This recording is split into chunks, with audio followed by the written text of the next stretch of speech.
రెచ్చగొట్టేటువంటి వ్యాఖ్యలు లేకపోతే వాళ్ళ మనోభావాలకు సంబంధించినవి ఫర్ ఎగ్జాంపుల్ తెలుగుదేశం పార్టీకి చెందినటువంటి ఎవరైనా ఎమ్మెల్యే కానీ మంత్రి కానీ లేకపోతే అక్కడ తాడిపత్రికి చెందినటువంటి ఎవరన్నా చూస్తే వాళ్ళు అక్కడ వాళ్ళు ఏదన్నా యాక్షన్ తీసుకునేటువంటి దానికి ఇంకా ఎక్కువ రోజులు ఆయన్ని స్టేషన్లో ఉంచేదానికి ఆ విధంగా అవి దారి తీస్తాయనేటువంటి ముందస్తు జాగ్రత్త పడండి అని చెప్పి చెప్తా ఉన్నారు. రెచ్చగొట్టు సార్ ఒక విషయం చెప్తా, అంటే టీడీపీ పార్టీ లైక్ కూటమి ప్రాబ్లం పార్టీలో ఎమ్మెల్యేకి నా కోపం వస్తే అక్రమంగా అరెస్ట్ చేసేయచ్చా?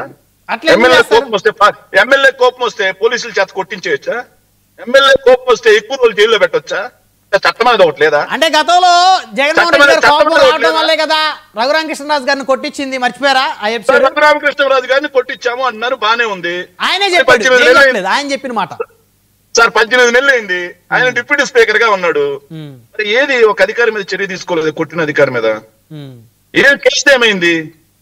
ఢిల్లీ ఫోరెన్సిక్ రిపోర్ట్ ఏం చెప్పింది?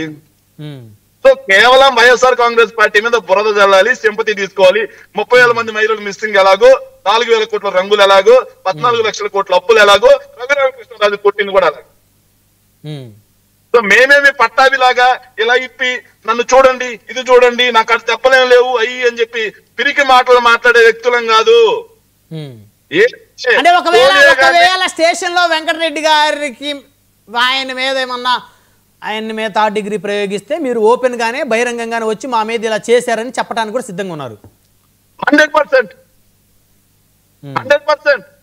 పోలీసులు దాష్టికంగా వ్యవహరిస్తే ఖచ్చితంగా చెప్తున్నాం కదా సార్, భగవంతుడు అనేవాడు ఉంటాడు, ప్రజలు అనే వాళ్ళు ఉంటారు. ఖచ్చితంగా సరైన సమయంలో సరైన తీర్పు వస్తుంది.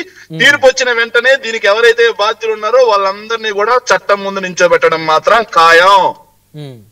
సో ఇలాంటి అక్రమ అరెస్టులతో, ఇలాంటి అక్రమ కేసులతో, ఇలా బెదిరింపు ధోరణులతో వైఎస్ఆర్ కాంగ్రెస్ పార్టీ గొంతుకను నొక్కాలి అనుకుంటే అరచేతిని అడ్డు పెట్టి సముద్రాన్ని ఆపాలనుకోవడమే, సూర్యకాంతిని ఆపాలనుకోవడమే. కుటుంబ సభ్యులతో మాట్లాడారా? వెంకటరెడ్డి గారు కుటుంబ సభ్యులతో మాట్లాడారా మీరు? మాట్లాడానండి. సో వారేమంటున్నారు? సో యాక్చువల్లీ వెంకటరెడ్డి గారు సతీమణి ఫోన్ కూడా లాక్కున్నారు సార్ పోలీసులు దాష్టికంగా. ఓకే, సతీమణి ఫోన్ ఏం పని సార్ వీళ్ళకి? తర్వాత ఆ అమ్మాయి గట్టిగా అప్పు వచ్చేస్తే అక్కడ పెట్టిపోయారు. అమ్మాయి గట్టిగా అడిగారు, సార్ మీరు ఏ స్టేషన్ తీసుకెళ్తున్నారు, 41 నోటీసులు ఇవ్వండి, మీరు ఎవరో తెలియదు.